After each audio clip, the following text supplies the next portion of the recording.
probably be extremely useful, but it might have a specific set of parameters, like the panic that it does. Maybe enemies are never allowed to throw grenades or something with the panic that he causes.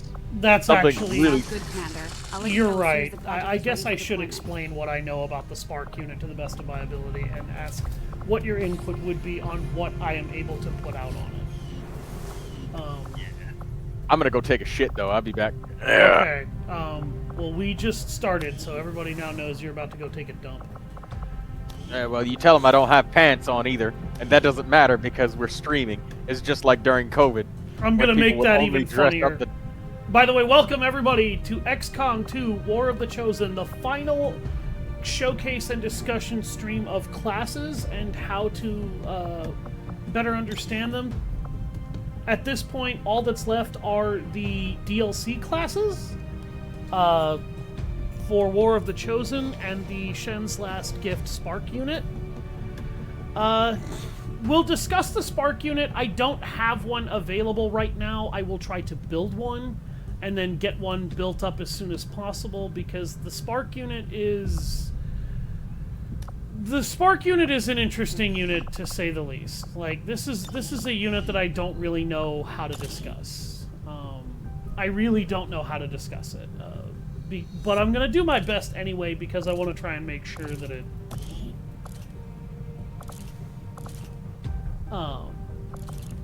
that it helps. Because I always feel like it's good to have a better understanding of a unit. So what I will do is I will pull up a list of his abilities on each side on a website, because for some stupid ass reason I forgot to build one in this playthrough. I had been so occupied with filling out my army and upgrading everybody. I never felt the need for a Spark unit because of all the new soldiers that I had, and I was trying really hard to learn all the different combos, skills, and whatnot that I could. So what we're going to do is, first we're going to talk about the Reaper. The Reaper is a... looking at their abilities, Reapers have their abilities set like this by default. This is not the training ground like you would need normally for any other character to be able to actually...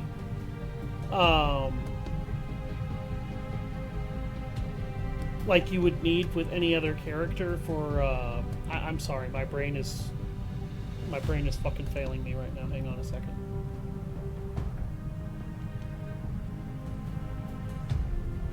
Get my stream set up here. There we go. Okay, now I'm able to look at the chat.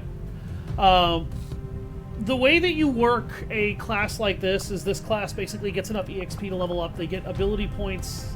XCOM gets ability points. And then you spend those ability points on different skills in order to enhance a class in various different ways in order to acquire different skills. Hence the reason why this class has so many different skills in so many different setups. Because this class actually needs to be able to actually do things like that. You know, it needs to have all of these extra skills. So let's talk about the first couple of skills that this class gets. First is Shadow Mode. Shadow Mode is effectively the starter class skill. Shadow Mode is literally concealment on steroids. Enemy sight radius with every enemy except exclusively the hunter is reduced to literally 1 tile. You basically have to stand right next to an enemy for them to be able to see you with Shadow Mode activated. Otherwise, the Reaper will be able to move right by them without actually triggering any alarms. Most alarm systems that search for you in city centers and advent bases and shit like that would normally spot your average XCOM trooper, they don't spot Reapers nearly as easily. Their sight radius is diminished. I don't know if it's diminished exactly the same way, but it is diminished. Next is the Claymore. The Claymore is the other special thing about this. It is a targetable environmental explosive. They are not revealed when shooting their Claymore or when the Claymore goes off. So, the first thing to talk about now that we know that is the weapon archetype that this class has. You will notice it has a particular type of sniper rifle. These guys start out with what is known as a vector rifle. Vector rifles are effectively a light semi-automatic sniper rifle. It's slightly weaker than an assault rifle in terms of its damage. You'll notice that it does 4 to 5 damage. Its damage has actually been improved by a sniper rifle breakthrough that granted it +1 base damage and +1 maximum damage in order to give it what it has. The magnetic version is the Temnotic rifle, and then the plasma version is the Shadowlands. So, how exactly do you use this particular class's weaponry? Well, I will tell you how you use them, because it's actually quite simple. Do not treat these weapons like proper sniper rifles that are equipped to sharpshooters. They're not. Every one of these DLC classes has their own weapon subtype, and this subtype does have subcategory differences that make it slightly different from your average weapon. In this case, this weapon is like a slightly weaker assault rifle that can trigger explosives without violating the shadow mode stealth factor of the class.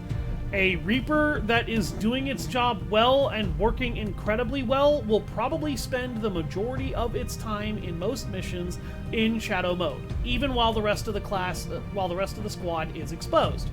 This is not a problem. This is not a bad thing. This is not a terrible thing. This is actually more or less standard play from my experience. However, I'd like to add something. Oh, go ahead. When you're done. Yeah, real quick before you get started.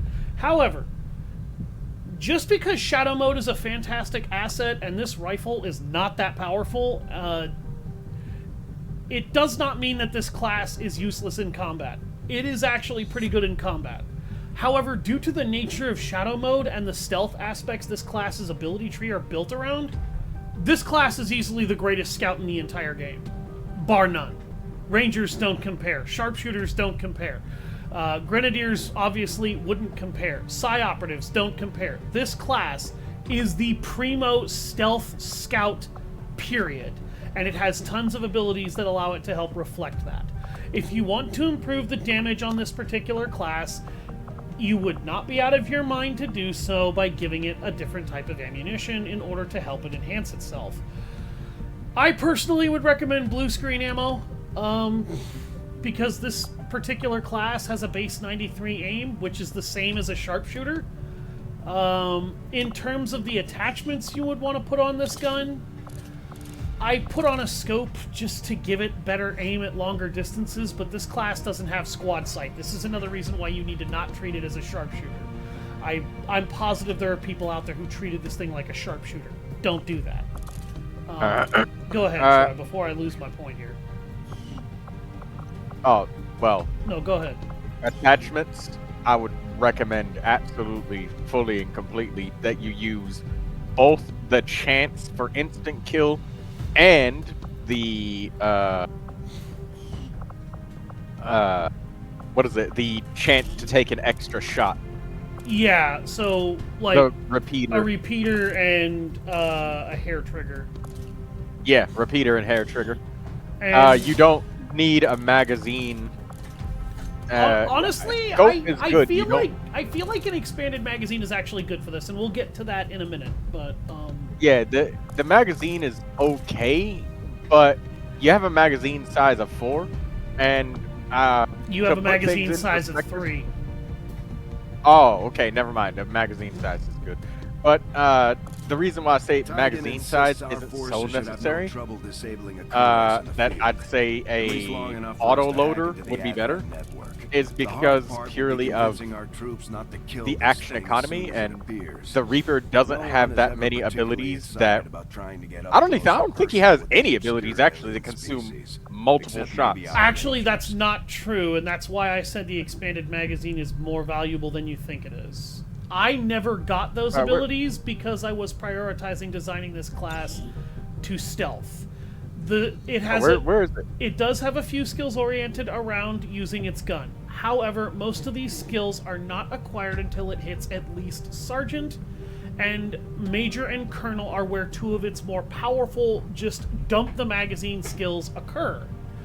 I didn't use them because I don't prioritize offense with this class. I prioritize a form of stealthy support. Now, the reason why is because... wait. Let me see real quick. Is there... I'll show you here in just a second. Sting is one of them. Fire a shot while in shadow guarantees you remain in shadow.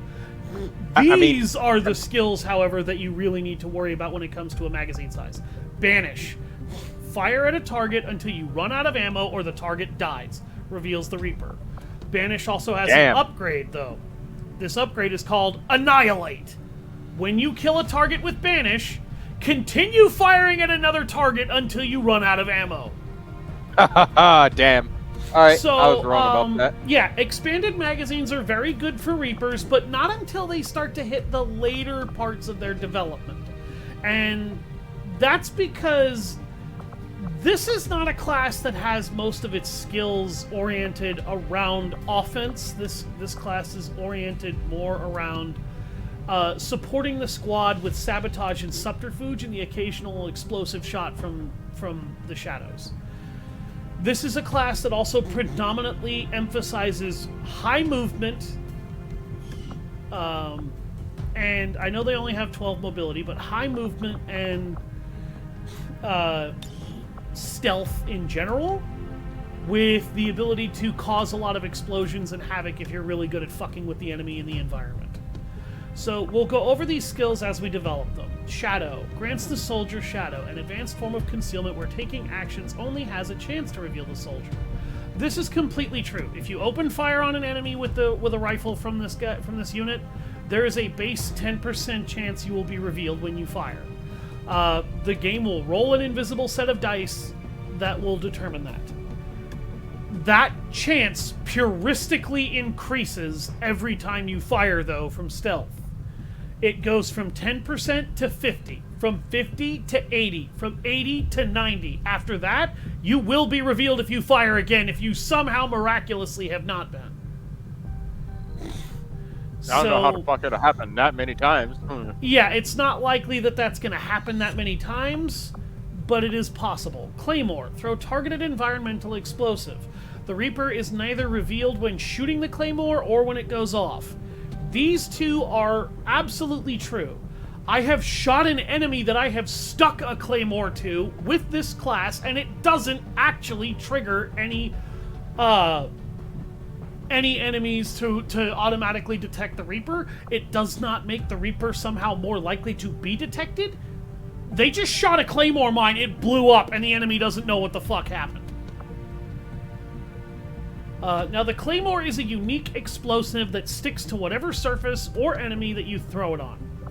I say enemy because when you reach a certain level, that is Colonel, when they hit Colonel rank, they get the ability to actually slap the Claymore onto the enemy. Somehow the enemy doesn't notice this thing actually land on them, but... Yeah, it's just like pickpocketing in Fallout, where they put the grenade in the person's pocket. They don't notice. Except you threw it, and somehow you basically threw it into this guy's pocket, and he didn't notice. Now, the homing mine will explode after it taking damage. Basically, or the enemy taking damage. Sorry. So basically what this means is if you shoot at an enemy and they take damage, be it from a missed shot with a stock or a shot that actually hit them, or an explosion damaged the enemy, the Claymore automatically goes off. Now, we're not going to really talk about that ability that much. It is one of the most useful abilities in the game, even after you've lost concealment with most of your squad, though, because this literally allows you to use your Reaper to basically fuck up enemy pods before you trigger them, and then fuck them up completely after you've triggered, or after your squad has dealt with another and is getting ready to move on. When they hit corporal rank, they unlock remote start. This allows them to detonate an environmental explosive. You might wonder what that is, because the Claymore classifies itself as a targeted environmental explosive. You might just think, oh, that means the Claymore, doesn't it? No, that's not what this means at all. A car's gas tank, a gas station's gas vendor, various other little things that are scattered around the environment, such as like propane tanks, gas tanks, fuel tanks, storage tanks, explosive barrels, fuel barrels, barrels that contain any form of volatile material. If it can be detonated, this will detonate it, double its explosive radius, and double the damage that it would have dealt when it exploded. So this allows the Reaper to shoot their rifle into a environmental object while retaining stealth and blow something the fuck up. Preferably while enemies are close enough to it to get hit by it, but they can blow up environmental objects and deal immense damage to the enemy. This is one of the greatest ways to allow a Reaper to maintain stealth whilst also forcing pressure on the enemy from stealth and taking advantage of the rifle. And this is another reason that the rifle's magazine size is kind of mandatory to an extent, because I believe this will actually consume a shot in its magazine. An autoloader will help you out, but only so many times before it's no longer worthwhile. And Banish and Annihilate allow you to literally pop a particularly stubborn enemy until it drops, and then continue to shoot at the next nearest asshole in line. The next skill to unlock is Blood Trail. Shots deal +1 damage if the target has been wounded this turn. This is a nifty little skill, kinda, because it increases the damage of this unit slightly. There's a problem. This unit's rifle doesn't do that much damage on its own. Now, you might think this skill is either absolutely worthless or absolutely amazing. Personally, I think it's actually a good skill, but it prioritizes firing the gun of the class, which this class should not be firing its rifle that often. If it is, you are either in a very bad spot, or you need to get rid of a problem foe, and in which case, this will be a little helpful. Banish and Annihilate are just way better solutions to that problem. The other problem is that until you pick up Shredder at Sergeant rank, this class will not shred armor with its rifle. This is the only other class besides the Spark units and Grenadiers that can get the ability to shred armor. Spark units come with it by default. Grenadiers and Reapers have to unlock the skill. Honestly, this is actually a really useful skill to unlock for the Reaper, because even when you unlock the Needle skill in the next... or not Needle, where is it? Sting in the Captain rank. Sting allows you to guarantee your stealth whilst firing from stealth. Shredder actively will reduce enemy armor even when Sting is used. So, Sting becomes a very safe way to help mitigate enemy armor as a problem. Next is Shrapnel. Shrapnel is a skill that I consider absolutely mandatory for this class. The Claymore does +3 damage and has +1 extra wider radius of explosion. That's absolutely necessary, because the Claymore has a single sphere of tile influence around it when it goes off. Until you get Shrapnel, this explosive has very limited use on specifically problematic enemies that are durable and just you need them to die and you don't want to expose your Reaper. So that's kind of Shen for wanting to the keep point an of eye Shrapnel. on Tigan.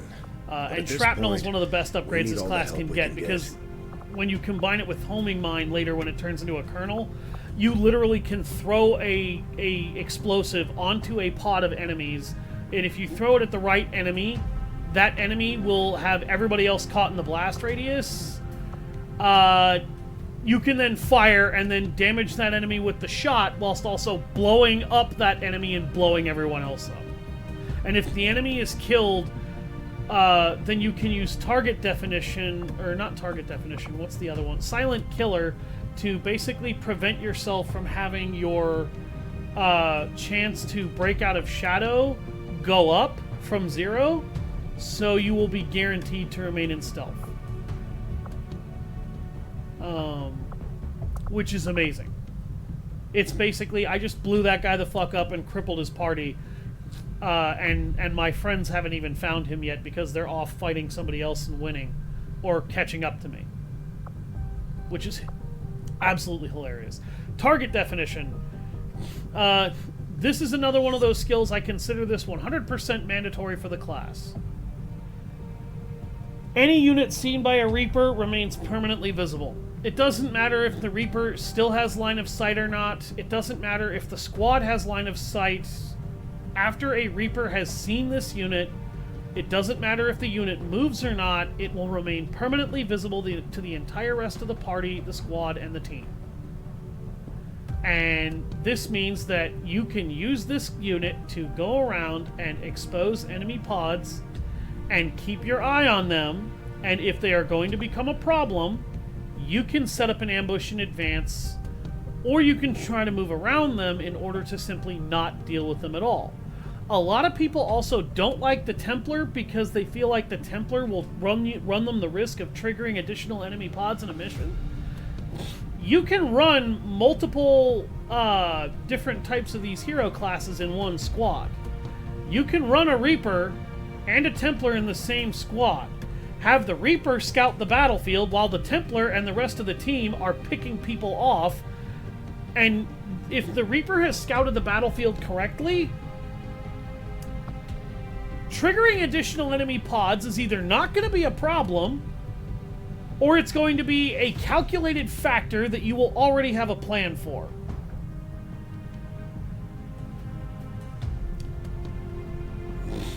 That is what I like to use target definition for.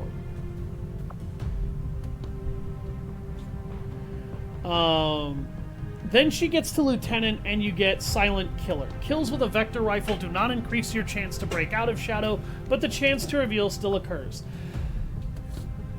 If you have killed an enemy by shooting them, it doesn't matter if they've been wounded or not. If this unit finishes them off, yes, the dice are still going to roll, but if the dice are at 0%, it will not increase your chance to be revealed from 0%, and you will not be exposed.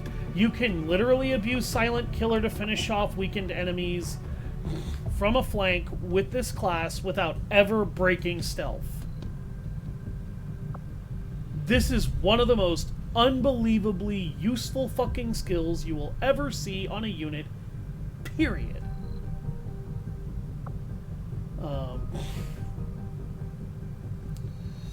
Next is Distraction. Troy, do you have any input at this point I should ask about any of these abilities so far? Because I don't want you to have to just sit there in silence. Oh no, I was just letting you go. I would say with the Reaper, the reason why I say that the extra shot chance as well as the instant kill chance are very important is because I know that getting the kill makes you remain in stealth, but the Reaper has a lot of instances where they can be the first one to take the shot, and it's also easy to fall into a trap of not firing with your soldier. Now remember, these missions are short. The enemy's lives are finite. Yes. And even if your ability is, quote, renewable, the amount of time that you have available is not. So correct. Even if you have a cooldown, that you still can only use it so many times. Yes. And spamming skills just for the sake of the cooldown coming is dumb as fuck. With that said, do not hesitate to fire when if it means that you will be fighting with 4 soldiers instead of 3, do it. Your stealth is not more valuable than taking a risk of being shot at. The whole purpose of the Reaper is to give you information to take on the next encounter with the best possible positioning as quickly as possible. That's very important. As quickly as possible.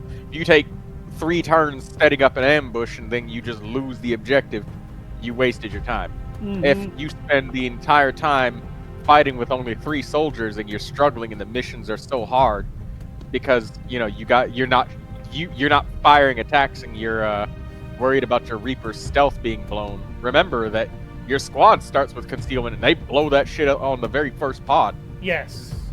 Use that advantage. This unit also has an ability that allows it to re-enter concealment after it has exposed itself once per mission. So when Troy is telling you that your stealth is not more valuable than your troopers' lives, he's not lying to you, and he's actually trying to tell you very hardcore in a way that makes a tremendous amount of fucking dumb sense. This is a unit whose stealth is easy to keep and maintain even while it makes kills as it gets puristically stronger. But this is a soldier that can also go back into stealth. Most units can't do that without very specific abilities, and in some cases they won't even get those abilities all the time. And other units need armor, equipment, or some weird special upgrade in order to be able to do a lot of what the Reaper can do casually. So, don't hesitate to expose this unit. Enemies tend, as it seems, at least on the difficulties that I'm on, don't really tend to prioritize attacking the Reaper that much, even when it is available and exposed. And I think that's because the Reaper's threat profile, once it's exposed, is not actually that high. And No, it's just about what the enemies like to do. okay, then it may have just been enemy behavior, so I could just be entirely wrong about that. Yeah, they like to attack the closest guys in like half cover and shit like that. Yeah, and plus, again, if you want to be able to help do this even more and still be able to abuse your shit, take the distraction skill that I just purchased. A kill with the Claymore puts the Reaper into shadow. You could use your Claymore, throw it, kill an enemy with it, and retain your shadow stealth option, and have the ability to then immediately start taking advantage of scouting information. This is an excellent way to spend your claymores in order to be able to get your scout capacity back if you think there's going to be more trouble ahead that you need to be able to set up for. Just make sure that you don't spend too much time doing it, especially if you play this game without the mods that make the timers easier to manage, like I do and some others. It's absolutely okay to violate stealth, even with a unit so heavily built around it. And if you really want to make sure that you can support your troops from the shadow, take Sting when they hit captain rank. Sting only works once per mission. It's a one and done skill, but it allows you to fire a shot from shadow that guarantees you remain in it. So you can take that first shot, not expose your fucking soldier, and still allow the entire rest of your team to start butt fucking people with, hub fucking dub weaponry and tactics. This is another option you can take. So, there are absolutely ways to do this, because XCOM soldiers will gain ability points over the course of combat in actions as well. There's tons of actions that get you ability points. I've been stockpiling them so that I can buy additional skills for the units that I want to take into the final battle of this game in this run, just to see how overpowered it makes me for the final bout. And also to see what kind of skill combinations I can try and push together and come up with that would actually be helpful for various units. So, this is not, none of these skills are bad. Tactical rigging is a skill that I would also recommend you take as soon as you can, because the Reaper does not have a accessory slot at all. Like, when I look at its loadout, you will notice it has a utility item slot here. I have to hand it That's to 'em. because it has What tactical these recruits rigging. lack in Without tactical experience, rigging, they this make up isn't for in here. grit. Now, you'll notice that there's a standard plasma grenade put there. I highly advise against giving this class a grenade if you want to take advantage of its stealth capacity to the fullest, but are also still looking to be able to fight with it. The main reason is because this class does not benefit very much from throwing grenades. It can get up to 2 claymores, and it usually doesn't need more than that in one mission. In addition, grenades will cause it to violate its stealth. In addition, you could always just equip it with something like a smoke bomb, which won't violate its stealth, a mimic beacon, which won't violate its stealth, a battle scanner, which won't violate its stealth. The battle scanner... Wait. I know that the battle scanner won't, but I don't know about those other ones. In vanilla XCOM, I know the mimic beacon won't, because I've done it. I use the... Oh, okay. In vanilla XCOM, the mimic beacon will destroy your stealth. Oh, okay. Well, it doesn't do it for the Reaper in this game for whatever reason. I don't know if the smoke bomb doesn't, but I know the battle scanner doesn't, and neither does the mimic beacon. The battle scanner is actually a really good item to put on a Reaper, and that is because they are such excellent combat scouts. You can use this to get even more scouting information than their movement pool would normally allow if you want. And that's not a bad idea. Actually, that's a great idea. You should try it. I know, I've done it. It helps. The other thing that you could do with the utility item is go over to your proving grounds, go down to experimental ammo, and build some experimental ammo until you get an ammo type that can improve the damage of this unit. Say, venom rounds, if you want to give DOT to its shots so that when it uses sting, venom rounds weaken the soldier. Or instead of venom rounds, if you don't want to use venom rounds, maybe dragon flame rounds. Instead of dragon fire rounds, there are other ammunition types that you can use. Tracer ammo to improve your aim. There's a lot of different ammo types in the game. Blue screen ammo. Blue screen ammo would allow her to royally ass rape from stealth a lot of really annoying mechanical units. I just don't recommend keeping the plasma grenade. It has its uses, don't get me wrong, but the rest of your team are the ones who should be lobbing grenades.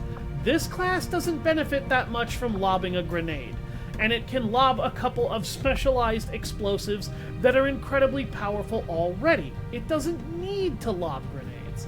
It has timed, or not even timed, it has remote detonated sticky explosives it can throw, and it can detonate environmental explosives. If you need an extra plasma grenade on this class, it's like, I hate to sound like a fucking Nazi about it, but you are probably using it wrong. I'd say the grenade is nice to have when you want to guarantee a 100% chance of killing something. I know that I would use that grenade if, instead of a legitimate swing. Well, yeah, that's why I say it's nice to have, because it does still have a few niche uses. You know, if you need it and you don't have a better option. But to put yourself in a position where the Reaper needs to be the one throwing the grenade, and not the rest of your team or your grenadier whose job it is to lob grenades, I kind of feel like you're probably putting yourself in bad positions if that's what's happening. It's not always what's going to happen, because, again, there are niche instances where that will occur. So, not a guarantee, and it's not an absolute. But usually, if you put yourself in a position where you need the Reaper to be throwing the grenade, you've probably been screwing yourself. This class has so many ways to blow shit up. I just feel like the grenade is not one of the better options for it to have. That's kind of why I make the point of it, of talking about it the way that I do. Again, there are instances where that is obviously perfectly acceptable. I'm not saying this class should be carrying a med kit either, because honestly it probably shouldn't. Watch the medkit breach stealth. That would be so goddamn funny if it did. Which would be another reason why you absolutely shouldn't be using that medkit on this class. Give it to a specialist, and actually make a medic specialist if you're going to do that. Don't give this class a medkit. That's not a good idea. Why not? Because, particularly if it breaches stealth, you just wasted your stealth. Especially after you get Predator armor and everybody gets the ability to have 2 utility slots, there is really no fucking reason for you to not have that. There's really no fucking reason for other units to be the ones to use the medkits. That's my main argument against it. That and this class should not be carrying a med kit because it shouldn't need a med kit for itself either. It should not be taking that many shots in comparison to the rest of the squad in terms of, like, enemy fire. It might happen, don't get me wrong, and there are definitely missions where, especially in the early game, that's probably going to happen. But as your units get more powerful, this should happen less and less. Not more and more. Once you get to Captain rank, the other skill that you can get is Soul Harvest. Soul Harvest is actually a really fucking great skill, especially if you are in missions involving fighting the Lost. Kill shots increase your crit chance by 5 to a maximum of 20. Once you get Soul Harvest, I'm going to make this very clear. A superior laser scope becomes an incredibly good item. Because, and Troy is right that missions are short. It's rare that you're going to have this class kill 4 enemies. There are some missions where you have to deal with the Lost and you might have to open fire a lot more than you normally would. This will help you guarantee, or at least not guarantee, but stack the odds in your favor of being more likely to get kills where you otherwise wouldn't get kills. And particularly once this class gets exposed on missions like that, it's going to need every chance it can get to make an enemy just drop rather than get back up or continue to fight. I don't consider Soul Harvest to be a mandatory skill, though. At the end of the day, it's still RNG, and it still only gets you up to a 1 in 5. A superior laser sight is going to get you 40 to 45% crit chance. That's not even a 50-50. That's still not holistically really that reliable. When you hit major rank, this unit gets the ability to unlock Highlands and Banish.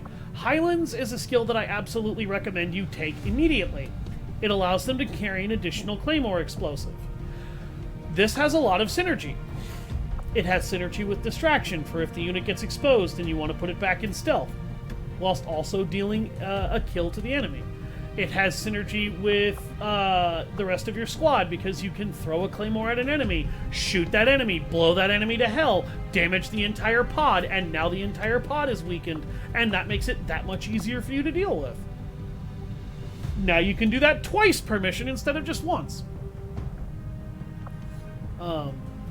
Especially after you get the Shrapnel upgrade, this becomes a much better upgrade. Next is Banish. Fire at a target until you run out of ammo or it dies. Reveals the Reaper. Around the time you're using this, you have basically given up your stealth, or you are accepting that stealth is not as important as adding this unit to the firing roster because you need the extra kills and the extra firepower. Now, Banish combined with Shredder and Needle, which allows this particular unit's gun to ignore 2 points of armor, which is huge, by the way. I consider Needle to be a mandatory skill just for that alone. Banish is a really good skill, particularly if you load blue screen ammo into your weapon and you just need to pop and drop a mech that's a problem, or pop and drop a sectopod that's a problem. Like, this is how you do it. You just, you know, and especially this is about the point where the expanded magazine starts to become very important to the unit. Because this will do it. You know, with a 7-round magazine, you will fucking do it. We're picking up their Next is Annihilate out at Colonel rank, as well as Homing Mine and Squad Sight. Homing Mine, I talked a little bit about this earlier. And I've talked a lot about this ability as if it works exactly, you know, I've talked a lot about the Claymore as if this is what you will be doing with it. Pretty much after you get Homing Mine, this is probably how you'll be using your Claymores. Sticking it to an enemy in an unwary pod and blowing the entire pod to shit. Stick multiple grenades to the enemy pod and then blow them up from a distance with a rocket. You can also do that and guarantee an entire pod of enemies is not going to be a fucking problem. Which I holistically recommend, by the way. Very, very good choice. Annihilate. When you target with Banish, you will continue firing at another enemy until you run out of ammunition. Annihilate is an upgraded version of Banish that can allow you to either lay heavy damage on another target or have the possibility of killing a second target. You wanted to kill that mech and there's another Advent Trooper nearby? Guess what? Your Reaper's going to shoot until that mech drops, and if they've still got bullets, they're going to fire until that magazine runs out or that other enemy also drops. Which is just straight value. Next is Squad Sight. This is a useful skill, I think, for the Reaper, but not nearly as much as you might think. There's a reason this is the one skill I'm not going to buy in front of everybody right here, right now. Because Squad Sight is handy for a Reaper, sort of. Reapers predominantly are ahead of the pack. They should be leading the pack's advance in order to navigate through dangerous ground or to scout ahead and tell you where the danger is so that you can prep to take it out.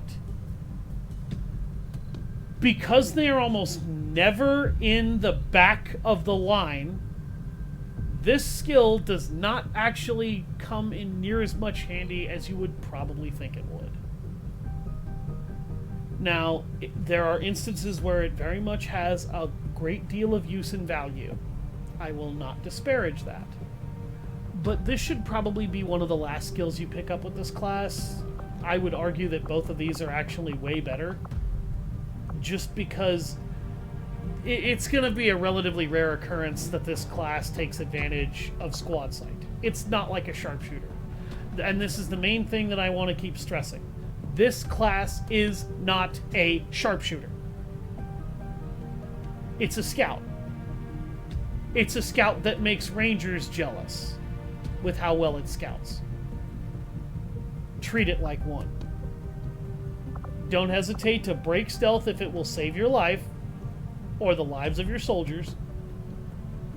But you treat it like a scout, because that's literally what it is. Troy, do you have anything else to add? No, that's it. Fair enough. Then we will now move on to the Skirmisher. Now, the Skirmisher is a bit of a weird unit, I think. I think a lot of people are going to completely misread the Skirmisher in a lot of ways, just for a lot of bizarre reasons. So let's go over what the Skirmisher actually is first, or at least what their loadout is. They have their own unique armor. The Reapers have their own unique armor. The Templars have their own unique armor. You cannot build new armor suits for them.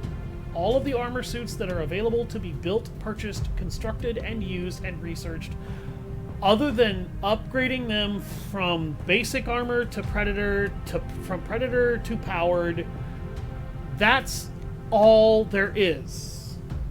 Okay? Like, that's the only armor upgrades any of these DLC classes are going to get. I'm going to stress that again with the Templar just so people don't get confused, because I'm sure some people are going to ask, can these guys wear the special armor suits? No, they cannot. Your regular classes are going to have to do that for you. Next, they have a bullpup rifle. They have 80 aim. Honestly, I'm surprised their aim isn't a little weaker than this, because bullpups... Wait, is that their base aim as a rookie?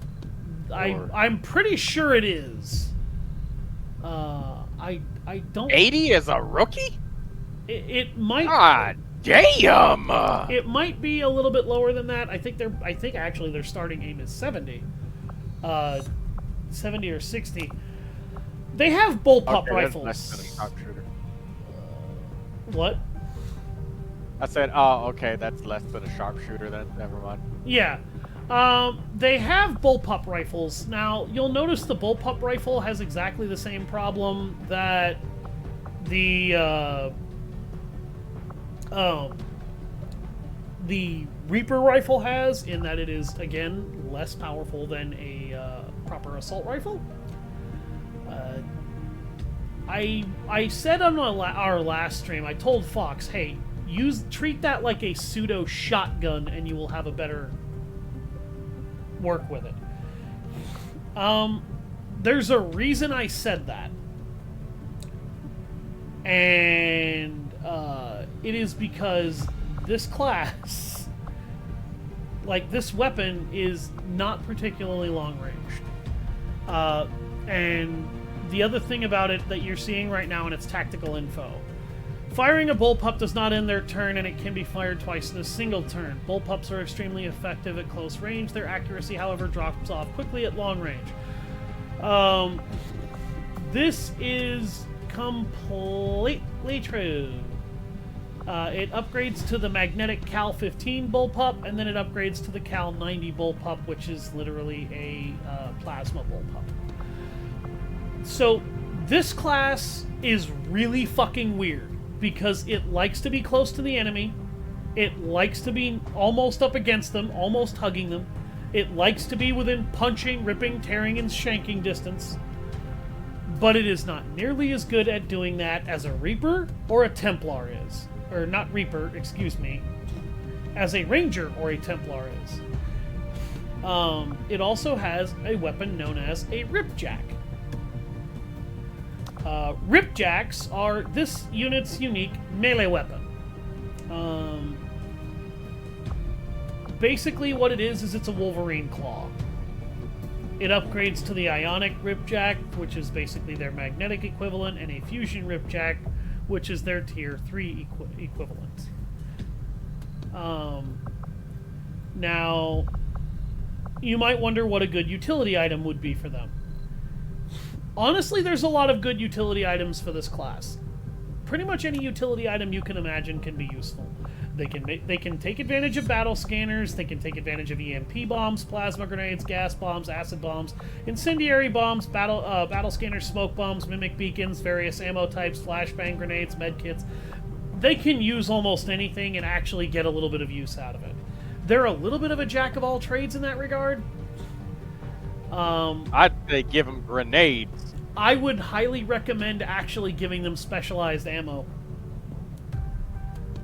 Specialized ammo and grenades. If you could give them both, absolutely. But you can't. But I recommend... Oh, fuck. But I actually recommend specialized ammo. Now, in terms of weapon upgrades, this weapon doesn't have a bonus to crit chance, which kind of sucks. An expanded magazine is basically mandatory, or an auto-loader. Possibly both, actually. And we'll get to that in its ability tree here in a little bit. A stock is basically mandatory. It's arguable that you could swap this out for a scope in order to improve the weapon's aim. But this weapon is similar to a shotgun in that the closer you are, the more accurate it is. The third and final upgrade attachment to put on it, you can put a laser sight on this if you want, but it better be superior if you want a substantial crit chance. I recommend either a hair trigger, which it doesn't really need since it can fire twice in a turn without ending its turn immediately, or a repeater that can cause insta-kills. Because this is a weak-ass rifle. I don't know what the fuck the developers were thinking with this weapon, in all honesty. Because this weapon basically acts like a shotgun without all the punch of one. For most of my kind, and that's not good. we remember A lot of what actually makes shotguns very much worth using is the punch behind them. Now there is only emptiness. Okay. Newfound purpose, Let's talk we will about their strike abilities. back at Every those who single give no truth skirmisher to that you can actions. pick up automatically comes with a grapple. This grapnel allows them to immediately shoot themselves into a high-rise. And honestly, in the early to mid portions of the game, you need that grapnel. Because they need the high-rise aim bonus. Because their accuracy sucks. And getting an aim bonus of plus 20 is a really good way to help offset it. Marauder. Standard shots are not turn ending, allowing for shooting, then moving, or shooting twice in a turn. This allows you to be able to tactically decide, do I need to shoot now and then move? Do I need to shoot twice before moving at all? Do I need to move and then shoot? Because this unit is the only unit in the game that can do all of the above from the get-go, which makes it a very tactical mid-close range unit. Next is the Justice attack. Yank an enemy with the grapnel towards you and deliver a Ripjack strike. This is not guaranteed. It does have a hit chance. I recommend elevation if you're going to do this. I also... After you land the grapple, though, the Ripjack strike is guaranteed. Yes, after you land the grapple, the Ripjack strike is guaranteed to hit. And it does not have a damage range. The damage is completely consistent. Yeah, that's true. It doesn't have a damage range. The damage is 100% consistent when it hits. Welcome home, dear. The issue with Justice is its cooldown. It actually has a sizable cooldown, but it's not actually a bad ability. In fact, it's actually really useful for yoinking an enemy out of cover and in many cases enemies out of formation in order to deliver a melee attack. I do, however, recommend make sure another ally is in a good position to kill whatever you do this to, because Praetor Mox may not always actually... Like, the skirmisher may not always do enough damage to kill the target. Particularly based on the target's HP, be prepared for that when you consider using Justice as an ability. If you don't, you might have a problem. When they hit Corporal, they can unlock Reflex, which is nifty. This only triggers once per mission, which is the main reason I haven't picked it up yet. It's nifty, it's helpful, it can be useful, but it's a one and done. Now, here's the thing. Troy has made it very clear over the course that he values how often does that need to trigger in order to give you value. The correct answer is it only needs to trigger once. The problem is that, and here's my counter argument with this, is this class is not as accurate or as reliable as a Ranger or a Templar when it is engaging ranged combat or melee combat. It still has to hit chances, and they're still lower than the other classes. I don't know why, but this class consistently has worse aim in both melee and ranged than the other classes do. Oh, I got the answer for that. It's literally because he can attack twice. That's almost certainly the case. Yeah, like and then when you start doing shit like having double damage and whatnot, he... Comparing him to a ranger, I feel like that might be, he's more of a gunslinger. It's a little bit of a misnomer, but not that much, and we'll see that as his development tree goes up. Yeah. It's a little bit of a misnomer because this class has a lot of really weird skills. It's a weird mixture of ranger, heavy, and, or ranger, grenadier, and, sharpshooter. Strangely enough, because a lot of its skill, well, gunslinger sharpshooter specifically, because the skills that it gets are a weird interbreed of all three of those, and they don't always mix well. But my general experience with a skirmisher is that while it's a little bit like choosing an assault rifle when you don't know what you're going to be up against, over shotguns, a sniper rifle, or a pistol. An assault rifle is never the exactly correct answer for a problem, but it's also never the exact wrong answer either. It's always a nice, safe answer. This class feels a lot like bringing an assault rifle with the rest of your squad. He's never always the exact right answer that you would necessarily want, but he always has an answer that can and will help you get out of whatever bad or awkward situations you find yourself stuck in. And he's very good at it. These classes have a wide variety of skills that actually make them very interesting to use. Total combat. Throwing a grenade or using an item no longer ends the turn. So That right there. Yeah. this is a grenadier skill. Renamed, but it's a grenadier skill. And that's salvo. Because grenadiers could throw grenades once they have salvo and still be able to fire their gun or move after they do.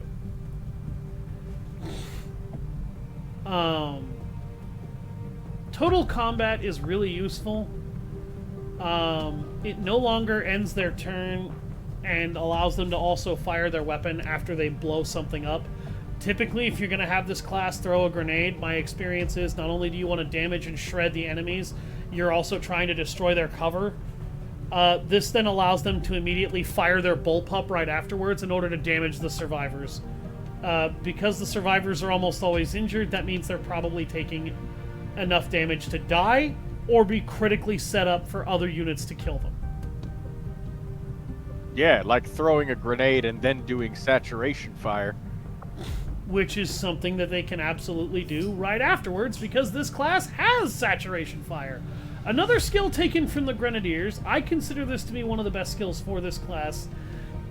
And it's one of two reasons why I'm saying a superior expanded magazine and possibly also an autoloader are the best things to put on this guy. Saturation fire still consumes 3 units of ammo. With a superior expanded magazine, this thing has 7 volleys of ammo. In my opinion, I feel like the autoloader is better served on this guy than the magazine. It probably is, because the autoloader allows him to just keep shooting. Yet, not only that, but like the shortness and aggressiveness of his movements. The worst thing to happen is for him to need to spend half of an action on reloading, when that could be a free action, so that's one more extra time he can attack, and that's one less enemy that has the chance to be able to shoot back. And if you can reduce that to 0, Troy agrees with the tactic. Yeah, and that's another thing that's why I say I feel like both items are kind of mandatory after a point with this unit, because if you get them an autoloader, I feel like getting them an autoloader early first is the better thing to do. Get them an autoloader, get them a expanded magazine later. This allows this unit to just constantly abuse his rifle. And if he's not abusing his ripjack, he's probably abusing his rifle. So that is just kind of one of the main things about this class that you want to focus on. If he's not abusing his ripjack, he needs to be abusing his rifle. Those will help him do that. Next is Zero In. And Zero In is one of the better skills this guy picks up because it grants him subsequent shots in the same target or turn provide plus 10 crit chance. If set also against the same target, they provide an additional 10 hit chance. So now not only is this guy encouraged to be able to unload with that gun as much as possible, this is further encouraging him to shoot the same target again if it lives by adding more chances to hit. Like adding more to his hit chance, which is pretty ideal and exactly what you want.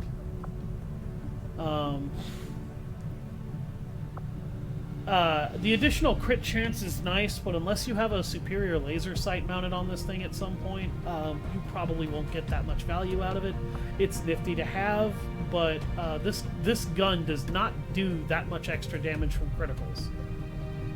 So keep that in mind. It's not like a shotgun or a sniper rifle where it has like +3 or +4 or +5 more damage from a crit.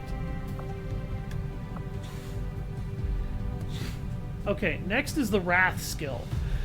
This is literally Justice, but for non-humanoids, because Justice only works on humanoid targets. That's virtually any Advent Trooper, that's sectoids, units like that. Wrath works on any unit. What? Their quest for vengeance. Snake. Yeah, no, I don't think it works on the snakes, actually, because of their lower half of their body. Motherfucker. The Wrath... I was wondering if we could make them see how's that feel? Yeah, exactly, I know, right? How does that feel? Wrath, however, will do that to a snake. The difference is that instead of yanking the enemy to you, Wrath pulls you to the enemy. Now, he will still do a guaranteed Ripjack strike that is still guaranteed to hit. But this requires much more actual tactical thought to be put into it. Number one, you don't know if you're going to trigger another enemy pod if if you don't have the area behind them scouted or around them, because sometimes they're just to the right of them or to the left.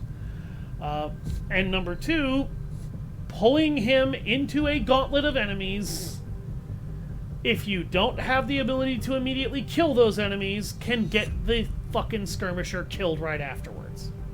And these guys are not that durable on their own. It is a wonderful skill, and I love using it, but this is a skill that you need to be careful when you use it. And I recommend get this skill. It's good. It's great. It's actually useful against Advent mech units, which are a pain in the ass. It's another potential option to have for them as well. Then we get into Lieutenant, and we get into Volatile Mix. Your grenades deal +2 damage. Now, the reason why I argue that this unit should probably be carrying specialized ammunition is because this is a unit that's probably going to be firing lots and lots and lots and lots and lots of bullets. And they never get a skill that allows them to carry an additional grenade or, deep pockets or something like that. So, Volatile Mix is a particularly good answer to that. To them getting more value out of the one grenade that you can give them. Now, that one... It also allows certain grenades that normally don't deal damage, like flashbangs, to deal damage. And if you know anything about endgame, if you don't score a crit on an enemy, or most basic enemies, or at least roll for max damage or have special ammo or something, they will survive with like 1 or 2 HP, and a flashbang from this guy will actually kill them. That's while correct. Also letting you do something like disable a sectoid that revived a Psy zombie or did some weird alien shit. It can also allow you to neutralize the division ability of codexes. It can allow you to neutralize the abilities of specters, which also count as organic, despite also counting as synthetic. It can also allow you to disarm the abilities of an avatar, I think, unless the avatar is immune to that. But yeah, I think it might be immune to it can mental also effects. it can also allow you to disorient Vipers, which is incredibly useful because you will sometimes run into Vipers in the end game as well as other units. But yes, this allows grenades that don't normally deal damage to deal damage, which can make a little bit more value out of that one grenade major. If you are choosing to carry grenades over ammo, specialized ammo, with this class, Volatile Mix I have to call a mandatory on. Because you need to maximize the value out of that grenade. And the potential utility of that grenade. It's mandatory, but it's not one of those you need to buy it now, but you need to buy it at some point. Next is Full Throttle, gain +2 mobility with every kill this turn. That's nifty, but I don't know if that carries on for more than one turn. I have yet to test that out. If it does, then that basically allows you to just give this unit like +4 mobility for 2 kills, and now all of a sudden this guy is way more mobile than he's supposed to be, which is overpowered as fuck.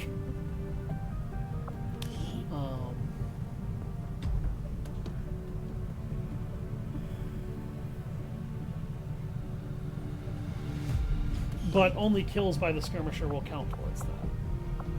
Next is Whiplash.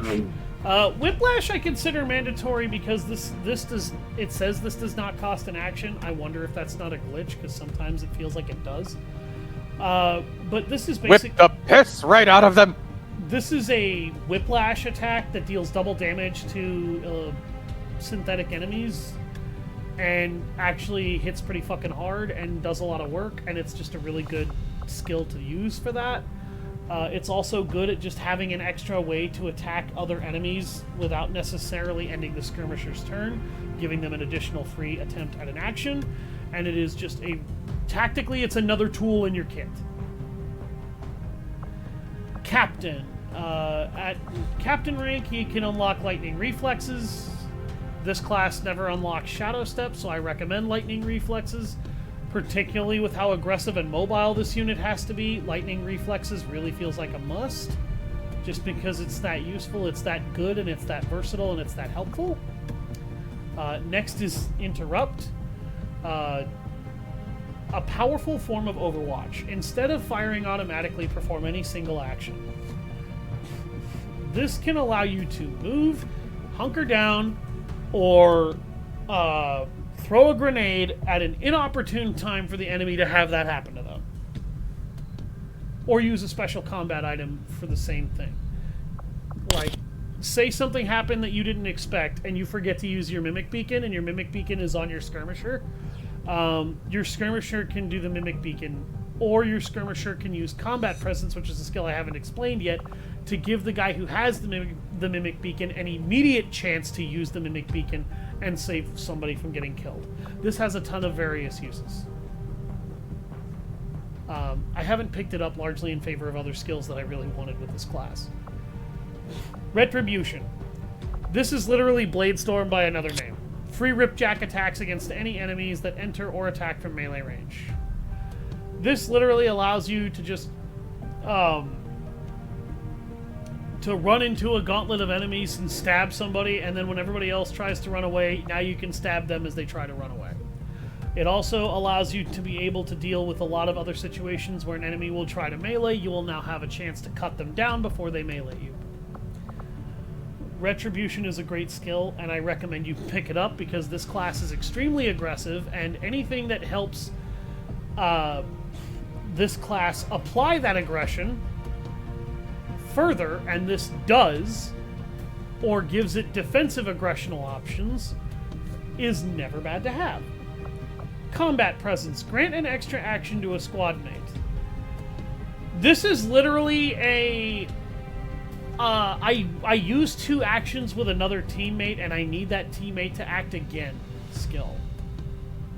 Or I need a specific person to do something specific because my plan didn't work out the way I wanted, and this specific action can help me fix that plan. That's you could also use it to give a sniper a second action back so that they're allowed to use their rifle. That is also true. If they've moved to use one action and you need to use their rifle right now, you can do an action with the skirmisher and then give the other person an action. That is entirely fucking true, and actually one of the better uses for it. That solves the sniper's mobility fucking problem. Well, at least for one turn, anyways.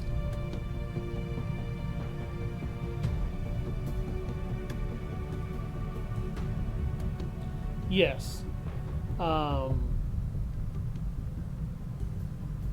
The next skill in line is when he hits major rank, you unlock Reckoning. Unlocks the Ripjack slash attack. It is at this point in this guy's development that he unlocks the ability to execute a melee. It's not like the melee attacks from the Ranger or the Templar, though. He can use that once every 3 turns. Use it when you need it, but don't try to abuse it because you won't be able to. Waylay. When entering Overwatch, you can take as many shots as you have remaining actions. If you have multiple spare actions, you are firing multiple spare shots. Yeah, late game, it seems like the magazine expanded is definitely the way to go. But early game...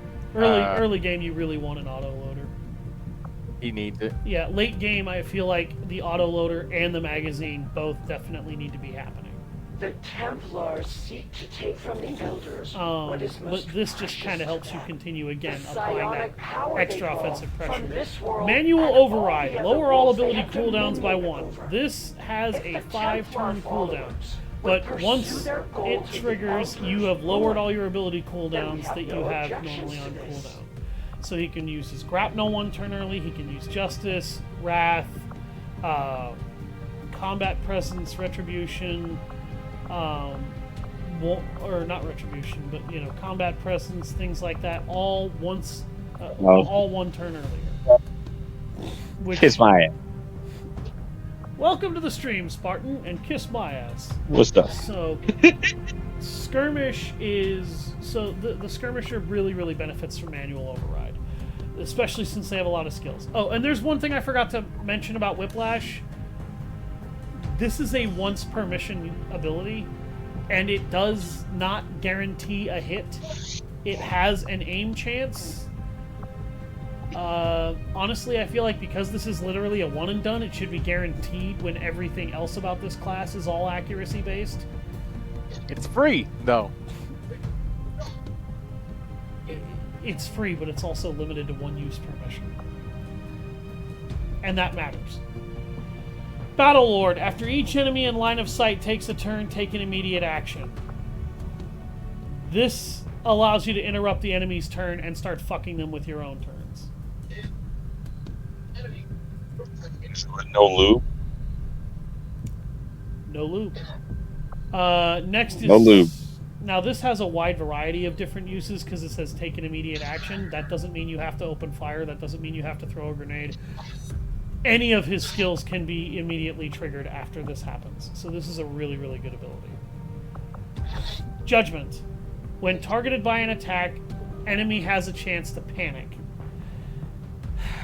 The Spark unit has an ability that also likes to make enemies panic. The problem with it is that it feels like the later in the game that I go, the less likely this skill is to work. And I hate that. As in all Spark? But it's still, it's a free random chance. Every time the enemy tries to hit this guy, they have a random chance to panic.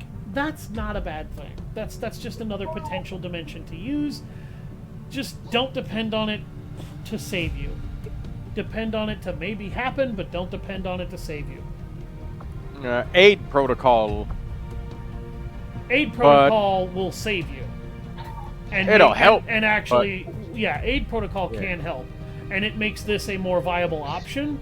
And since this guy is usually leading the pack, this guy is typically a good target for aid protocol. He can use cover. Yeah. Return fire. When targeted by enemy fire, automatically fire back with the bullpup once per turn. This is a skill that's taken from the Sharpshooter's Gunslinger tree.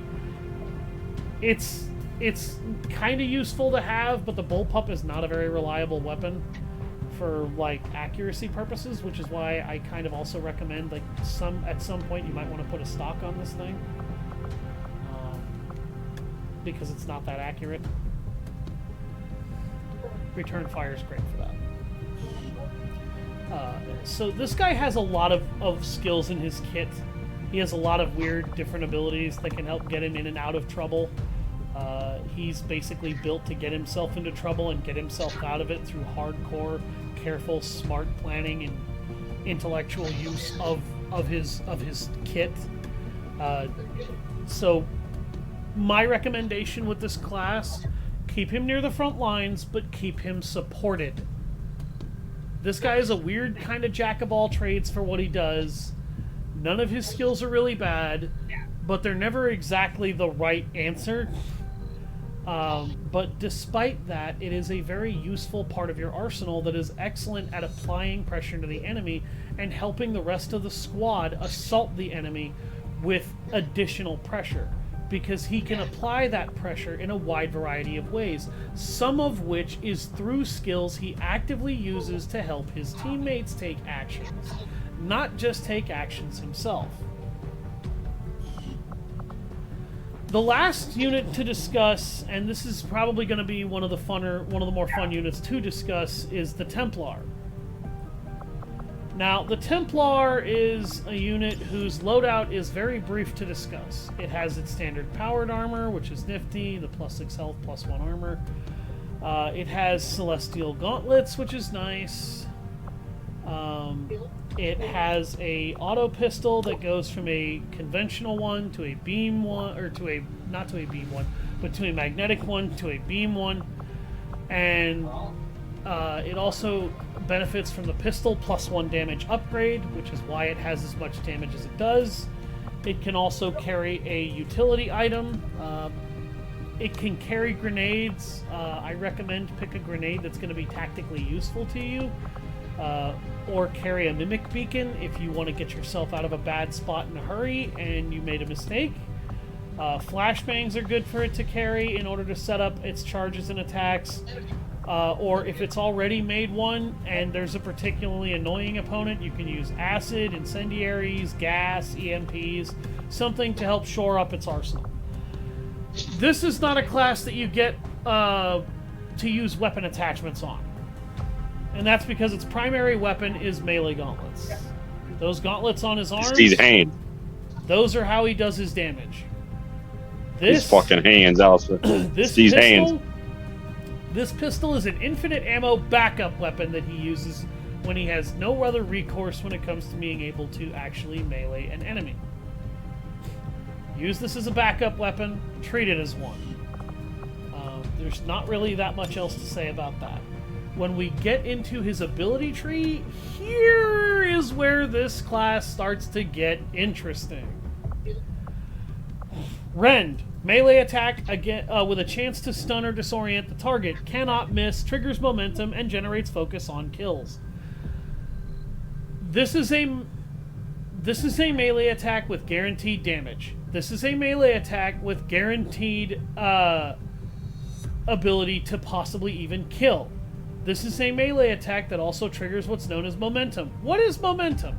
Momentum allows this unit to run to cover or to run away and back off after it has attacked an enemy.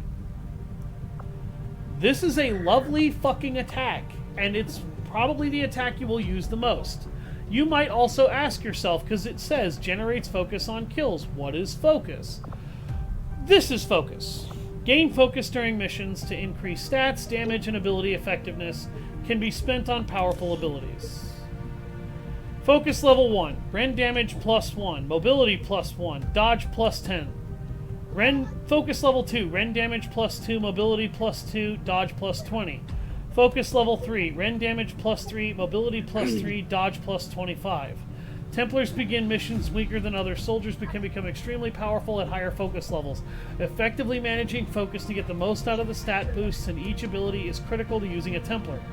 Begin the missions weaker than other soldiers. That is a blatant fucking lie! No, they don't. No. No. No. No, they do not. Okay. What's up, Rev? Oh, Welcome, Rev. So, what is focus and why do you use it? Well, you might be tempted to hoard focus, and this is where Troy's rant that he consistently reiterates, and it's one of those rants that I cannot reiterate enough with him. This is a resource. It is a resource this unit generates by killing enemies, specifically with Rend, but there are other ways to generate focus, and we'll get to that. Focus increases the damage of his Rend, increases his movement, and increases his dodge chance, so he can take reduced damage from gunfire instead of just getting shot. The higher their focus level, the higher their mobility, the higher their dodge, and the higher their damage. Those are all good things. Now, Rend starts out semi-situational because it's not that powerful, but it's usually powerful enough, especially if you keep your gauntlets tech level to around the level you need it to stay. What, honey? Oh. I honestly recommend keep one level of focus on your unit as much as possible. Now, that said, don't hesitate to use it if you see a tactical opportunity to spend it for an advantage to help kill more enemies. Hard to tell. The reason why I recommend Rend the way that I do is because this is the most devastating melee class in the game. This is the most melee-focused class in the game, and this class gets so many fucking tricks, traits, skills, and stupid-ass hilarious abilities that make it really, really nasty. So, first, Rend, you will be using this more than most abilities, and even more than the class's actual gun. And that's because his gun is a backup gun. He shoots when he doesn't have anything else to stab, or when he literally cannot stab. Next is Volt. Overwatch traps. Yeah, like you can help him, like you can use his gun to support Overwatch traps. That's really all you can do. Or you can use it to shoot at an enemy he can't melee in order to help finish them off. Those are options too. Let's add that to the benefit tree. Lastly is his Volt skill that he starts with. Psionic attack that deals low damage but jumps to nearby units at higher focus levels, costs 1 point of focus to use. At Tier 2 focus, it jumps to 2 enemies. At Tier 3 focus, it jumps to 3 enemies. It deals the same amount of damage to each enemy every time. It's not that powerful. It deals double damage to psionic units, though. That's fucking important to know. I did not know that. And it's a nifty ability, particularly against other psionic enemies, for the sheer amount of damage that it deals. This makes it a very viable option for giving him a ranged attack that, if he's charged with focus, but he cannot melee, and his gun won't help you, Volt will help you. Use Volt, particularly if you are fighting a psionic enemy. Anyone wondering what counts as a psionic enemy that's early game? Sectoids.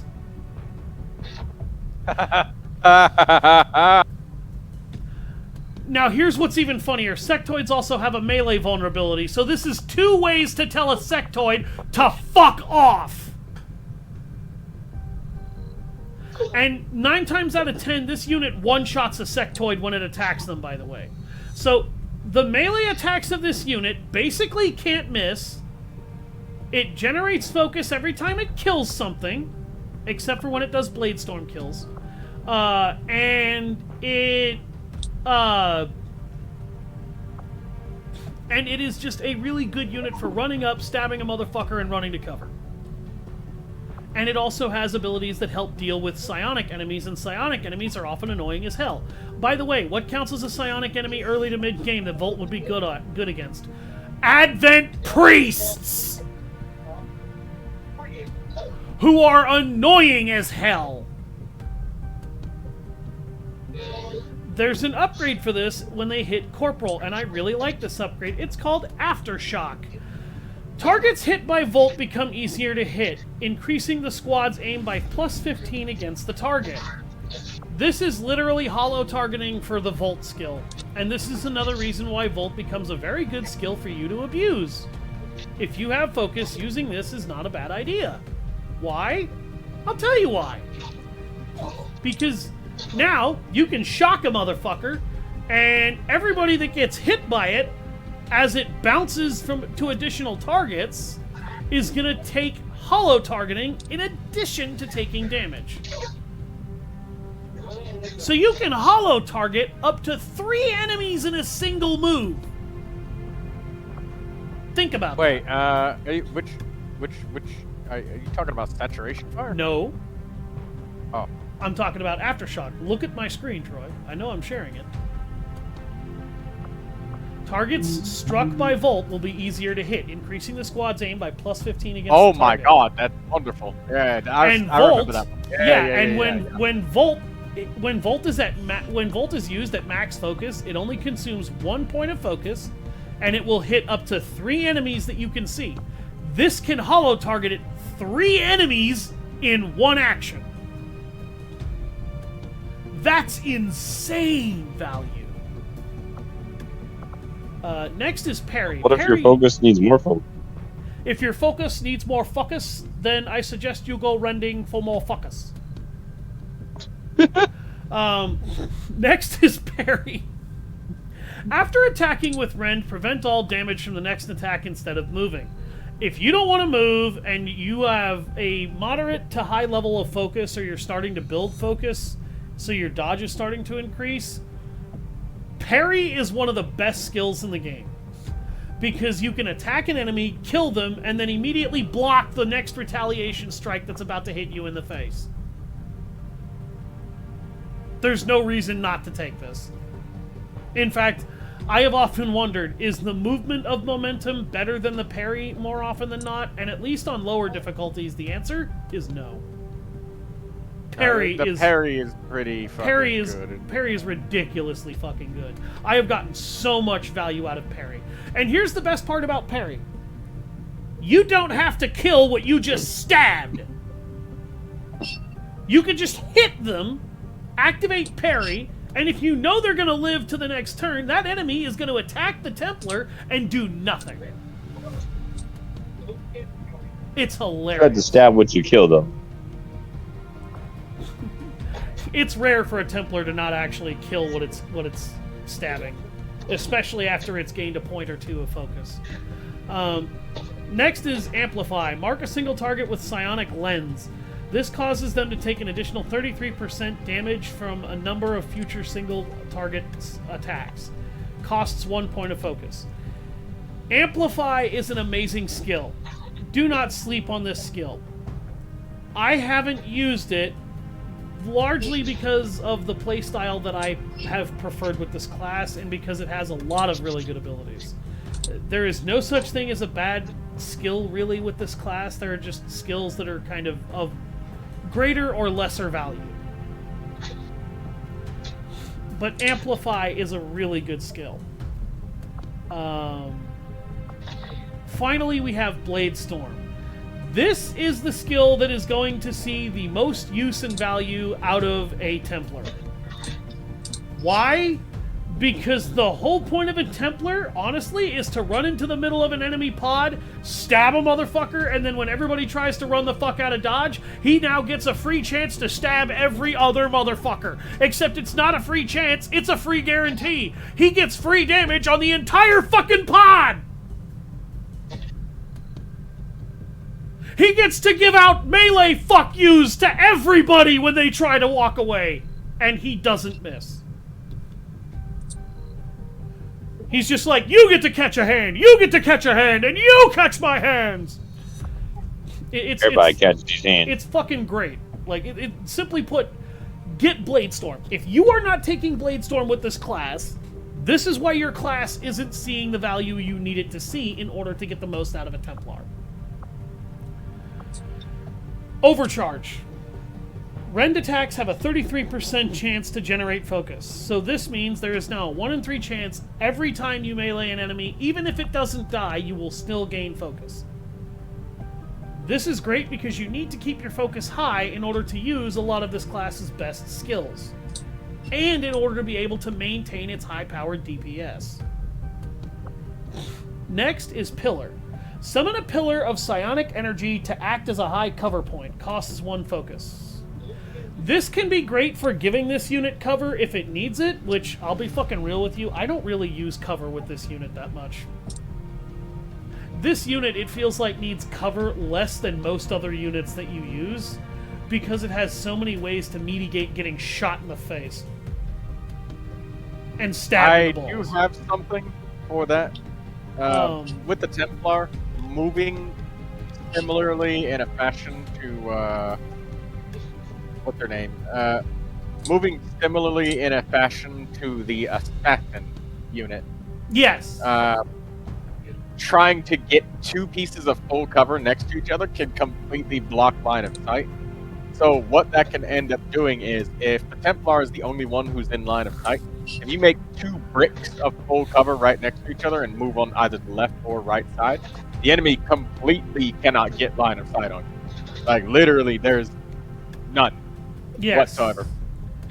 The difficulty in doing that, I don't know how long the psionic pillar lasts. Actually, let's see, does it actually say? Oh, it lasts the number of turns equal to the focus level when summoned. So if you only have 1 point of focus, it's only going to last 1 turn. Your old man would if be you only proud have of 2 what we points, managed it's to going to do last here. 2 turns. What 3 points is the you've managed to maximum, do so with it this can ship. only I just last wish a you'd maximum lived of long 3 enough to turns, see but us you fight can back. still technically To create a know that it wall. wasn't all for nothing. I don't know Trust any me, piece of he cover knows. or fight that will If there last was one longer thing your than 1 father always turn. kept in mind, it 2 was turns faith is a in long man. ass Yeah, in most We knew we cases could it won't win need to, because on you'll our probably own move away terms. from it. With Other ways you can use Pillar is if a unit gets caught out in the open, or its cover gets damaged or destroyed, or it doesn't have the cover level that it will need in an area that you need to move it to get the most out of it. You can now just give it instant full cover, and that soldier is taken care of. Like, that's another way to just immediately fix that. Next is Stun Strike. Strike an enemy with Psionic Force, knocking them out back in the direction of the attack, costs 1 focus.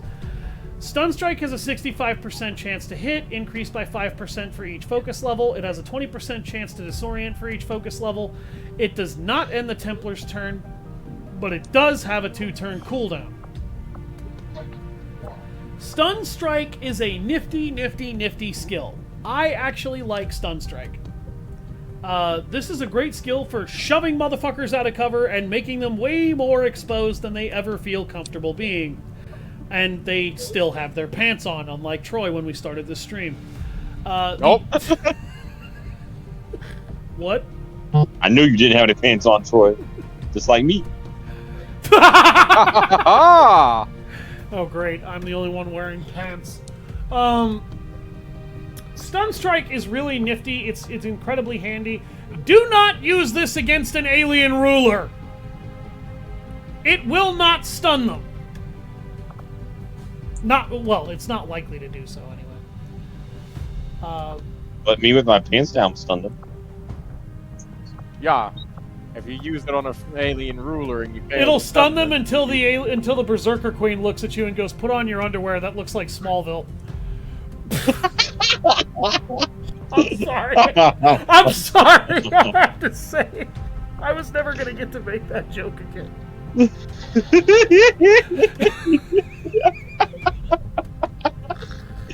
I'll remember this, boy.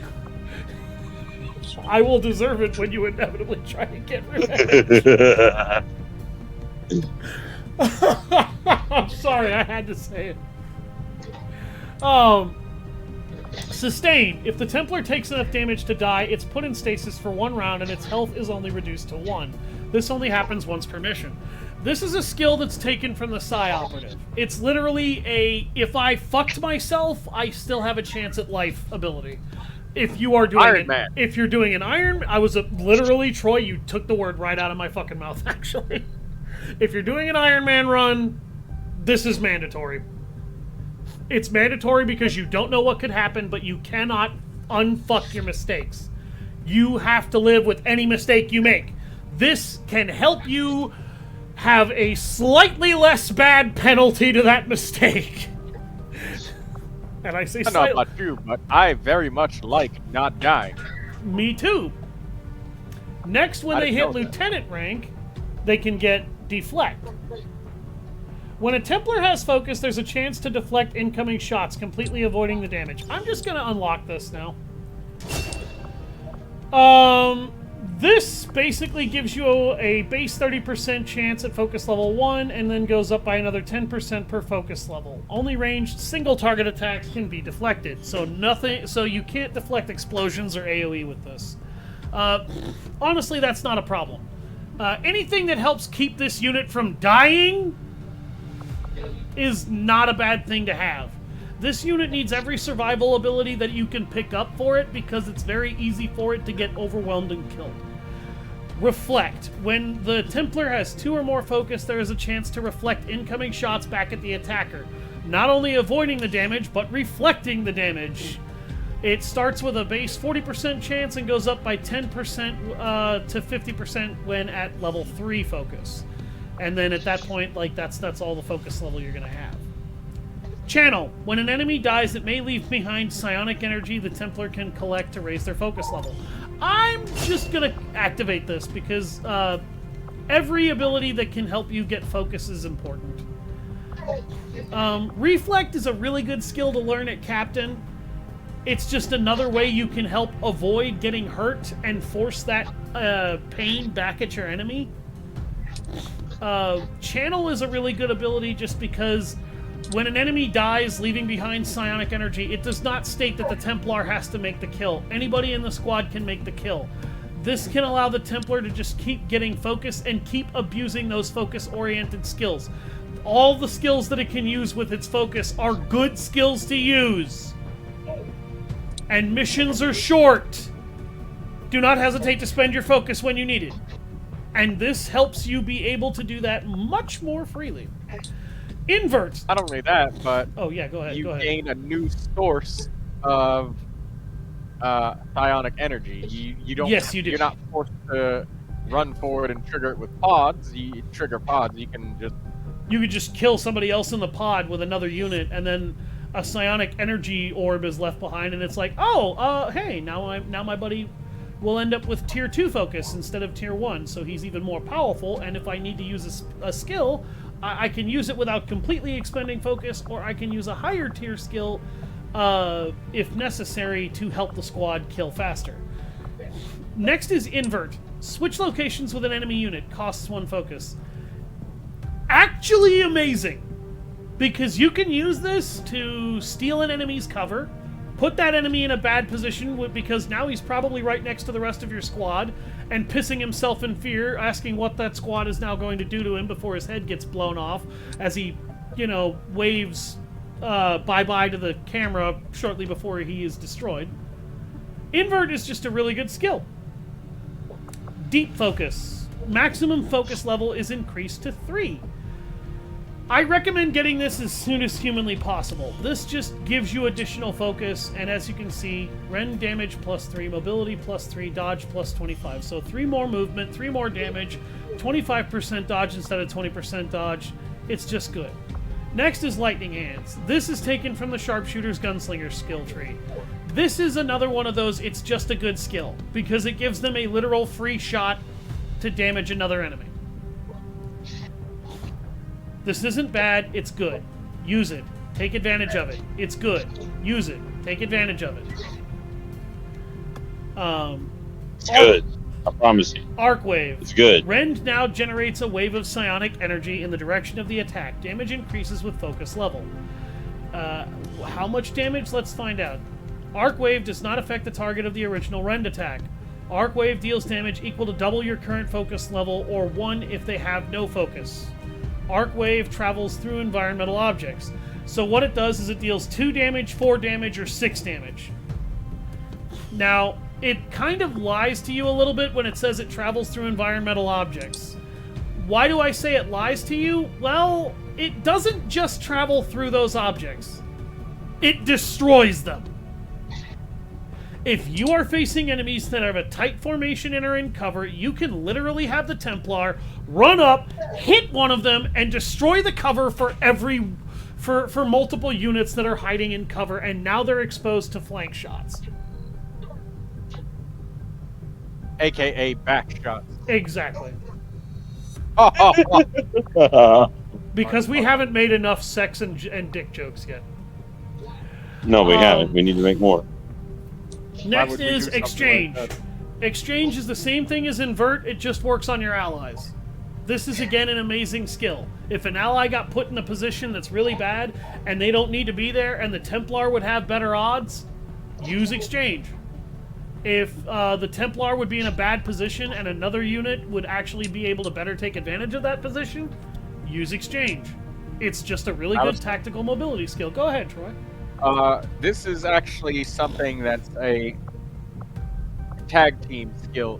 The Templar has to run very long distances. Yes, he does. But no matter how many turns or free actions you give to another unit,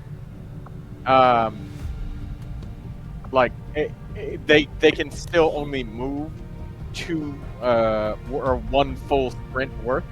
Even if you give a ranger like inspiration or something after they run and gun, they can't move any farther during their current turn. So what the Templar does is check the rank of when you get that. You get it at Major. Lieutenant. Okay, so Lieutenant Rangers will definitely be around by the time this dude's a Major. And when you use run and gun, I just assumed the spokesman had died. Shut the fuck up, Central. After the council dissolved. From what little he's told me, it sounds like he managed to gain a position with the Advent government early on, if only to start leaking intel to the Resistance. Anyways, after that exposition dump, I was trying to say you run and gun with a ranger, get up in their face, blow their shit out. And because your ranger can move very far into position, you don't need to move into cover. You could run out in the open, blast their fucking face, switch positions, and now the Templar is in a premium position to choose exactly where he needs to go. And that ranger could even use implaceable. So with this, you can get this soldier to do a total of 3, 4, 5 fucking movements worth of actions. That's actually a lot of movement. Run Holy and gun shit. combined with this. So targeting rangers specifically. Not using it as a defense. You can use it the way you said before. Yeah, like those are just a couple of examples of how to use it. That's not necessarily what you should always do with it, because this has a 1-turn cooldown and it does not end the Templar's turn. So you can use this to get the Templar, to protect allies defensively, or you could use it to set up tactical positions in multiple ways for allies to execute something and then move and then have the Templar replace them, so that the Templar is now in a prime position to just walk up and shank a motherfucker. Which is exactly what they're good at. The last skill that you get here is Shadow Step. This soldier does not trigger Overwatch or reaction fire. This is the most mandatory skill in the entirety of this guy's fucking skill pool after Bladestorm. Why? Because he is melee-centric. He is going to be running around all over the place and punching people while running around. This allows him to be able to do that without ever having to worry about some dillweed mech or Dick Biscuits Viper kicking on an Overwatch and trying to Overwatch his ass. Shadow Step is one of the most vital skills for this class to fucking have. It's not debatable, it's not arguable, it's not optional. You need this. Ionic Storm. Summon lightning to strike all nearby enemies. Damage increases with focus level. Costs all focus to use, but generates focus with every kill. Its radius increases at higher levels. It deals double damage to psionic units. So again, another double damage to psionic units ability. It used this at high focus levels when it will kill many targets, and it will just immediately refund itself. So this skill can pay for itself, but it does have a 4-turn cooldown. So this can immediately pay for itself, but it can't be spammed. That's fine. You don't need to spam this. If you manage to get all of that fucking focus and then spend it killing 2 to 3 enemies, even in the end game, you have paid for what that thing needs to do. Because it has killed 2 to 3 enemies. It has now refunded all of the focus you spent on it. It has literally paid for itself. And it only needs to kill 1 enemy even in endgame to have value at all, because every enemy that dies is an enemy that's not shooting you. Now, in endgame, enemies' lives are not nearly as finite as every other mission. But if you're using this on a mission-to-mission basis, yeah, don't hoard it. If you think this will kill even 1 person, use it. It'll pay for itself every time it kills something. This is just a really powerful skill. Next is Void Conduit. Void Conduit. Pavilion, and my grenadier says multiple targets down. Void Conduit is hilarious. Trap a humanoid in a psionic prison, immobilizing them for multiple actions and transferring their health to the Templar. Costs 1 focus. This is basically, it deals 3 damage initially and drains 2 health per enemy action.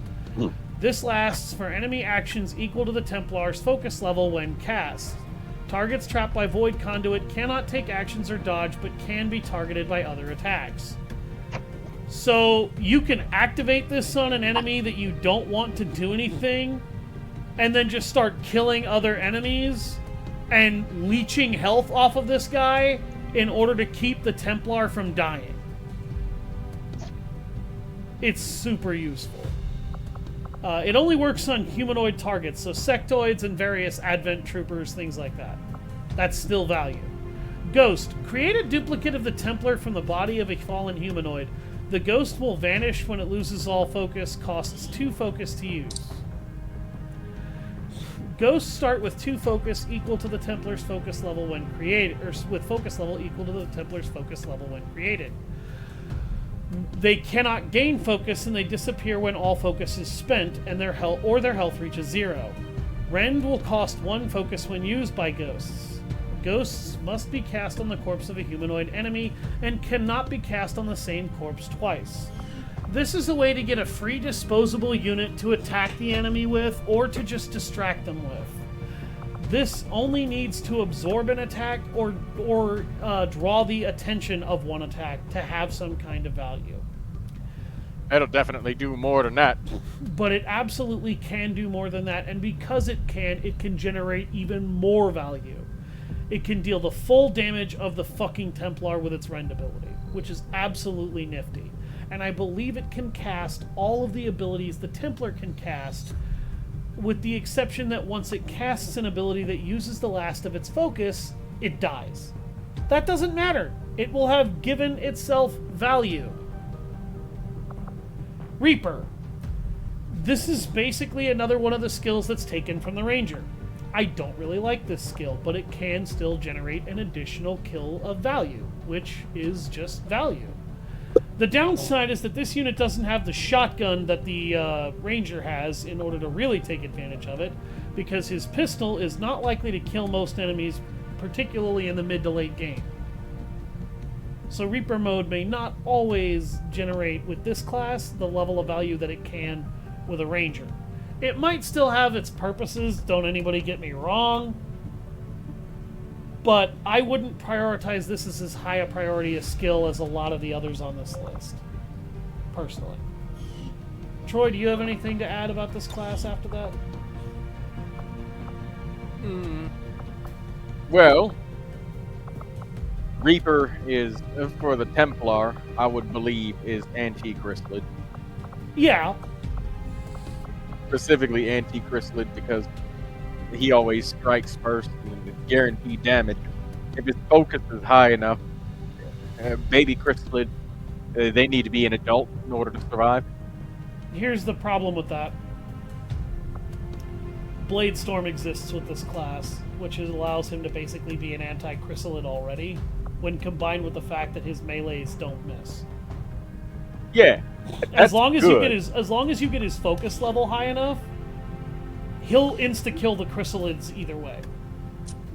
That being said, I'd rather not let the chrysalid even have the option to attack somebody. I wouldn't either. I don't ever like letting chrysalids get close, ever, period, straight up. I don't like letting that happen. But yeah. I acknowledge that it can happen, and honestly, if I would ever allow it to happen, Templars, Rangers, Bladestorm. Those are the only classes that should ever end up having to get that close to a fucking chrysalid. Yep. And sometimes I don't even want a fucking skirmisher doing it, because skirmishers don't have the melee accuracy to make it viable. Not to me. Yeah, sometimes they can, Yeah.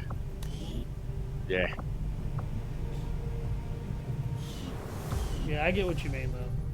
So now, we did a lot of discussion. Let's do a little actual showcasing. We've had 3 streams of just discussion.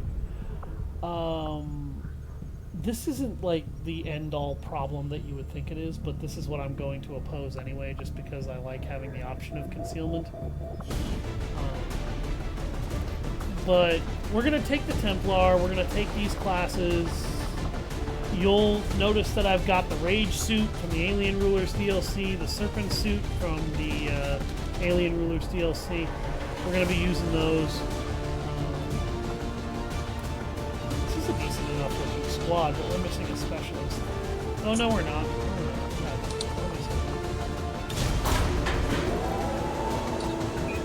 I'm going to go get a drink. I am thirsty. Hey, I'm really wishing that in XCOM you could build more than one Skylab. Sky Ranger deployed. Menace, ready to deploy. Seems like it would be a fair thing to do.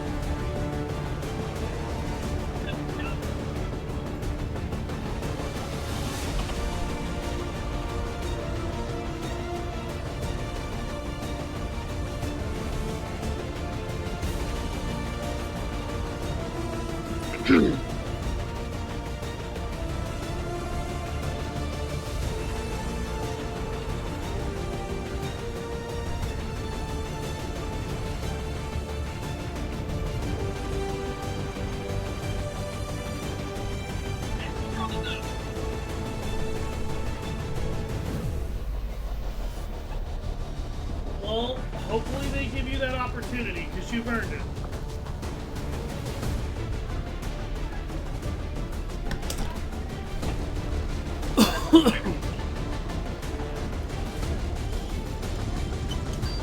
We're picking up a steady stream of communications coming from a hidden alien comm relay uploading data to the Advent network from this region. We have to take advantage of every opportunity to disrupt the aliens' progress on their latest operation. So we're moving in to destroy the relay before they complete the transfer. Alright, this is the only mission I have time for tonight. Menace 1-5. I might try to do more tomorrow. Up ahead. Move in and destroy the target. Our initial readings were correct. Don't worry, I'll take over the stream for you. Unleashed their most unrestrained My channel subjects on this area. On the move. You already Subscribe got to Savage You already Hound. got one successful channel. Fuck you. Fuck. Subscribe to Savage Understood. Hound. Moving out. This is Alistair signing out. Orders confirmed. Shut your On clear. goddamn mouth. What? I'm running your channel for you. No. Yes. No. I told you. Did I Hey, give bye. Never. Did I give Be you like that, Did I Dan. give you permission to run my channel for me? A good decision. Be like I did. that, Dan. I gave him permission, Alistair. Yeah, I Use got it control written from me him. here. Yep. Does I my didn't wrist give have to be either so of you fucking motherfuckers sore? Position confirmed. Officers do that all the time. See, watch this. I'm gonna just do a cell phone call, and that'll give them the ability to just search your home without a warrant. That's not how that actually Position is supposed to confirmed. work. They use it that way, though. They kind of do. I wish See? I Now wish watch I was this. completely Alright, wrong, alright. but Close. Art, I'm gonna call you on your cell phone, and then I'll say that Move I your heard position. something over here, and then that means you could go in because I said it. Ha ha ha!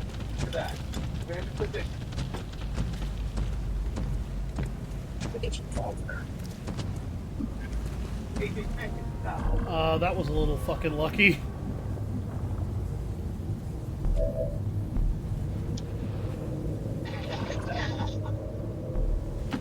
I joined this group of revolutionaries to take my revenge on the world.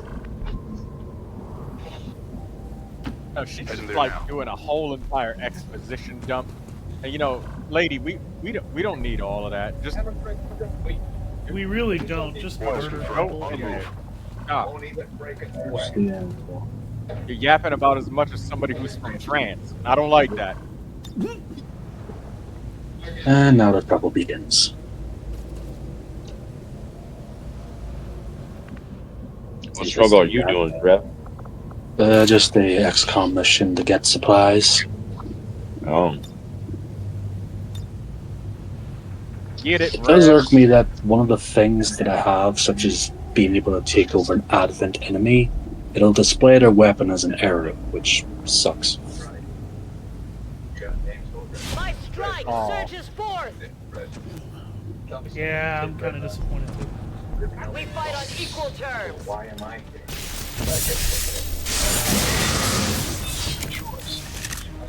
Whoops. Forces of the occupation.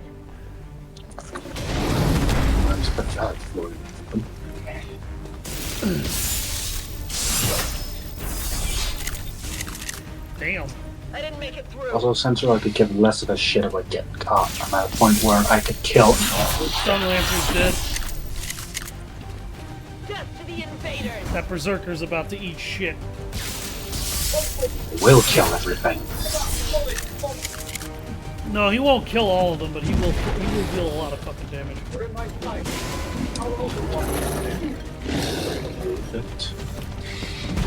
Templars do not fuck around with that damage.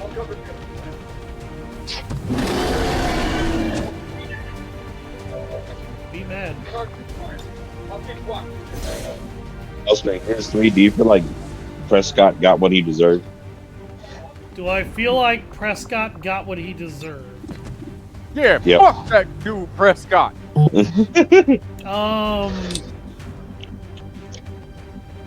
That's Hey, a very interesting. Well, I wanted to dominate that chrysalid over there. What do you think? No hitting teammates. Troy, what are you thinking? Fuck Prescott. What do you think? Fuck Prescott, that's what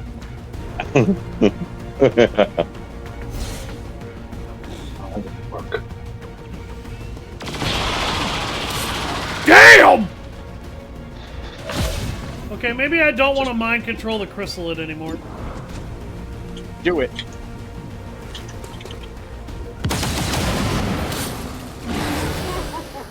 You see that? And it dropped a fucking psionic energy beam or bubble that he picked up right away.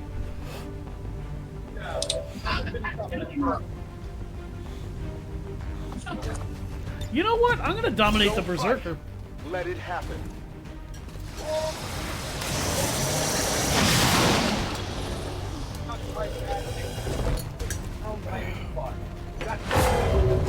Oh, I feel much better.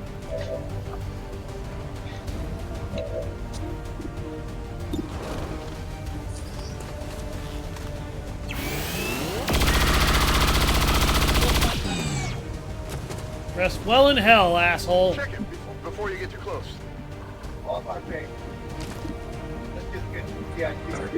Boy.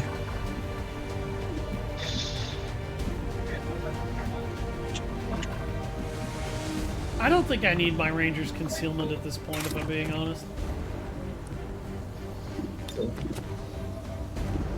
What do you think, Troy?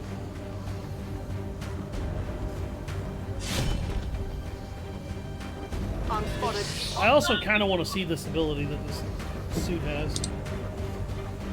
I'll leave it up to you, Alistair. Will destroying your concealment get you another kill? Yeah, it did. Alright then. It's worth it. Good riddance. Fire's Hey. spreading. I've never seen that before. Well, then again, I never actually played any of the DLC. But a Berserker being deployed on a mission that isn't a retaliation mission, new. I've Damn, you seen got- it happen. Got that thing with 6 turns left. You got there quick. Yeah, we did. Where the hell are the rest of the enemies? Commander, That's what I'm we have asking. a positive ID on the alien relay. Oh, there they are. A faceless just standing in the middle of nowhere? What?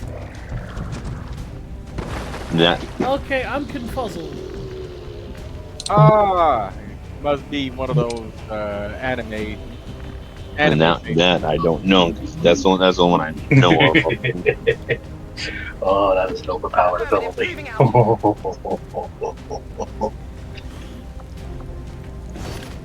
Why does it look like that person is wearing ass cap?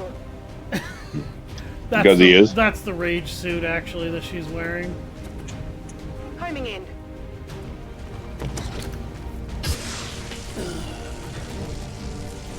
Ladies and gentlemen, if you can be an asshole for free, why wouldn't you?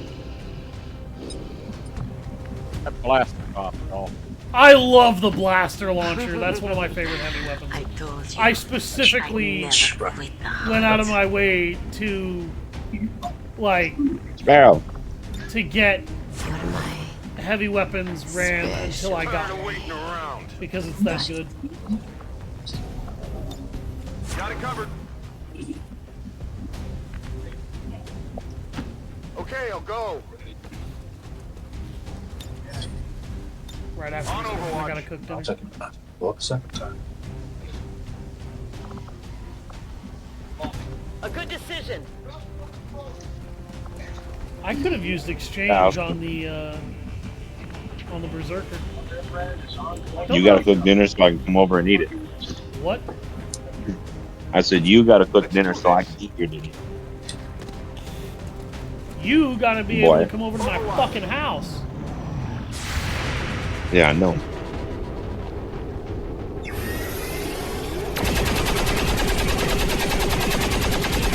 The rage suit is literally made from the berserker queen's armor or body.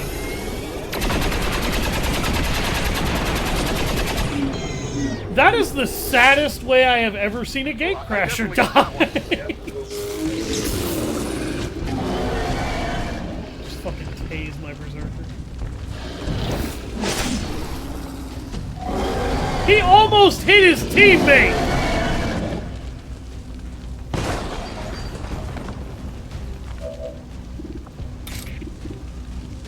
Beat his ass, mother.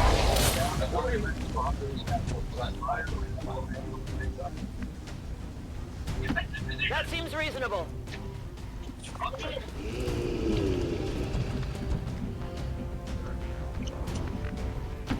Here I come.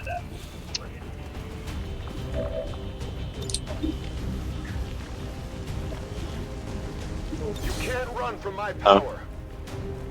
I don't Some care if some this wings that kills Sarah the fight's run home over. from work. and she'll eat. Your ass is grass. Contacts pacified. Multiple hostiles advancing in our position. Enemy reinforcements incoming? Okay. On my way. Come get some. It's hard to miss when you're this close. And yet... You're my special prey. Got it.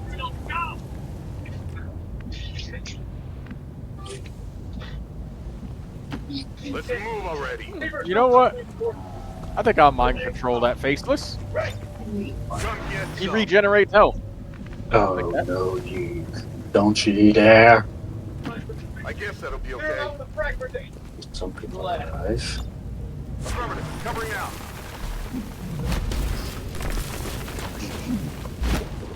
Advent has come. Please tell me. Please give me a reason. Nope, just Doc's character instantly. Ooh! Set. Well, the shield bearer's dead! Here's now.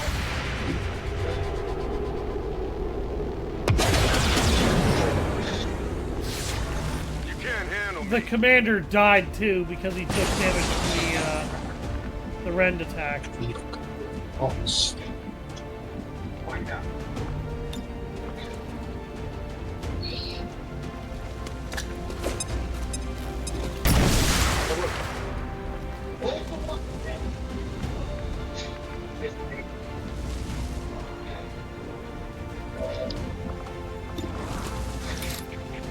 A focused strike of power. It only damaged the armor.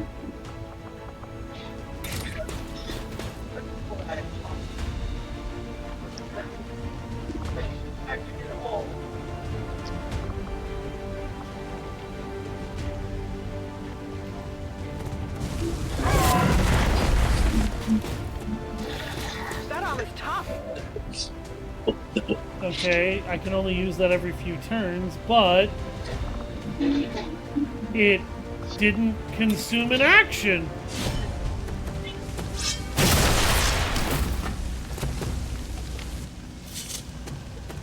Hostile neutralized.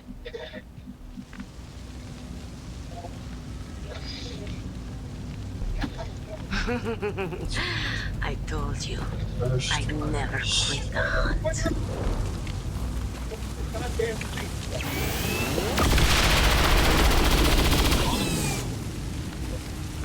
That was a nice relay you had. Status confirmed. All hostiles You know, are down the and the perfect area is information secure. doesn't pick it up. Status But the blue confirmed. screen Mission ammo does accomplished. bonus damage to that thing. Interesting. Yeah, I know. It makes sense that the blue screen ammo would do bonus damage, though. It's a technology. Actions of a few misguided dissidents today. We stand. Speaker, will you do me the favor and shut the fuck up? Impressed, Commander. Another heroic effort in the field.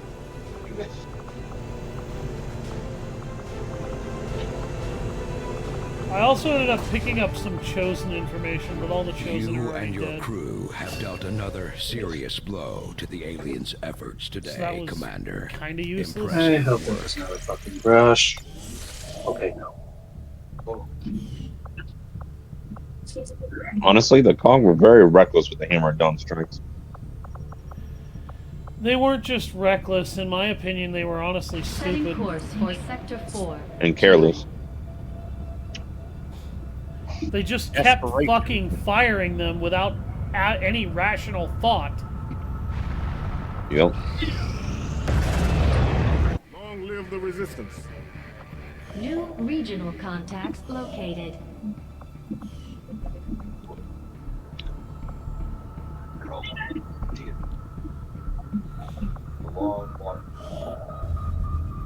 I need 500 supplies to build another radio relay.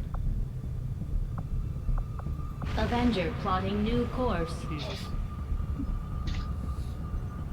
These radio Mind relays. control like 3 chrysalids and just Oh, run that's a through fucking tank. every pod. Poison every enemy. Run like hell.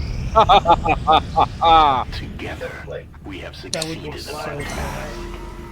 That would be really fucking dumb because the chrysalids that pop out are not under your mind control. No, they're not! That's why I said that would be incredibly funny, but it would be ungodly fucking stupid. Get up there. Pedaling out. Already bad pedaling. This guy.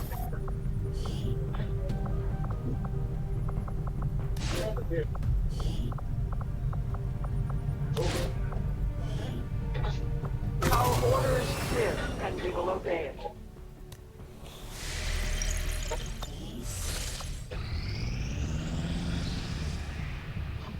This will prove to have been an important breakthrough.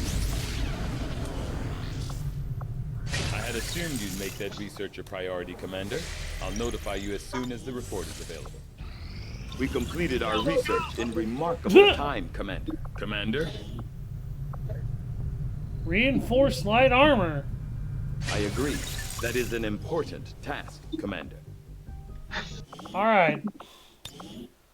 So that was a brief showcase of some of the abilities that you can use with some of these classes. Thank you all very much for watching. I've been Savage Hound Dusk. I'll see you guys next time when we do a proper, showcase of probably maybe the final mission and how to play it. Thank you all very much.